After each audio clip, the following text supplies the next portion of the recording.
To ni moko kuom jotije riwruoge ma ok mag piny owacho mane siro sekta mar thieth e kaunti ma Homa Bay mane ochungi juma mokalo gigolo ywak margi ewi midhiero makoro ochomogi bang' piny Amerika chungo sir ne chenro ma gitimo. Okang' mar chungo jotijego bende ineno ka gima dhi hinyo sekta mar thieth e kaunti ma Homa Bay ahinya to lwenj kedo kod landruok kute mag ayaki. Ali Abich nigi ler mar wachni. Sekta mar thieth e kaunti ma Homa Bay osebedo ka yudo sir motegno ka owuok kuom riwruoge moko mag piny owacho mane yudo sir mar omenda ka owuok e piny Amerika e kedo gi landruok kute mag ayaki e kor gwenge kod kedo gi tuo mar kahera, chenro ma koro kwamo bang' riwruogego mano piendegi kendo chungo ji e tich kaluwore gi chik mane piny Amerika ogolo machungo oro omenda ne migepego. Liverpool VCT, achiel kuom riwruoge madongo ma osebedo ka konyo e kedo gi landruok kute mag ayaki e kaunti ni kod chiwo sir ne jogo mani kod kute mag ayaki e kor gwenge sani odong' maonge jotich bang' kane or pacho jotije maromo 870. Ana Tieno en achiel kuom jotije mag LVCT mane ochungi e tich. Wito tich kaka nonyiswa ni tijewa orumo ma wayudo barupe ne en gima ogowa gi buok ahinya. Kaka wan mine matindo ma ng'iyo families wa omako dhogwa ahinya nikech wakia kaka wadwa timo sani gi mudho mosebiro kuomani. Wakwayo sirikal gi president wa mondo koro wuog oko mondo konywa kaka jo Kenya nikech tije mag migawo gi eke mosendiko wan Kenyans.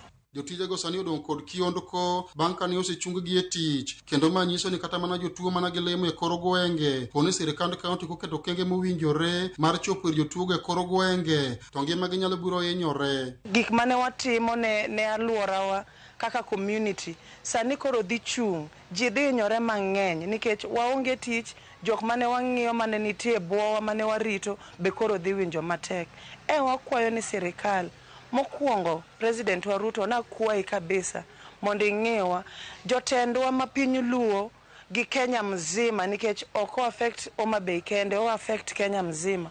Jotendwa te mondo wuog oko mondo mi kerwa advice malong'o manyalo konyowa. Nyawadgi Quinta Wuor wacho ni sani gidong' maonge kama ginyalo chwe lwetgi kendo chenro maggi mapile nyalo rochore poni sirikand kaunti ok oresogi. Koro wakwayo government ma Homa Bay mondo konywa ka achiel gi government gi president mondo konywa oriwre mondo konywa nikech kaka wanyalo timo wiwa opong' kaka wanyalo timo onge mental health wan godo. Chief Officer migawo mar thieth e sirikand kaunti okoni kata doko ni chik ma piny Amerika nogolo hinyogi to jotuo mane migepego kosiro pod biro yudo chenro mag yo mowinjore. Koro wan kaka department mar thieth wase sudo ma immediately watimo gima dho ngere luongo ni integration kata koro waketo services kamoro achiel.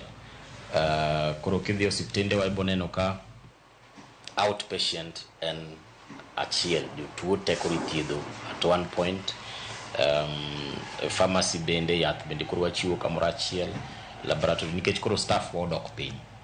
Koro ka staff odok piny koro nyaka wa collapse services moko obi kamoro achiel. Ali Abich, Ramogi TV, Homa Bay. Bang' piny Amerika golo sir mare riwruok mar UN Trust Fund ma en achiel kuom riwruoge makonyo e siro chenro mar kelo kwe piny Haiti, jaloso e lo piny owacho Isaac Mwaura to wacho ni piny Kenya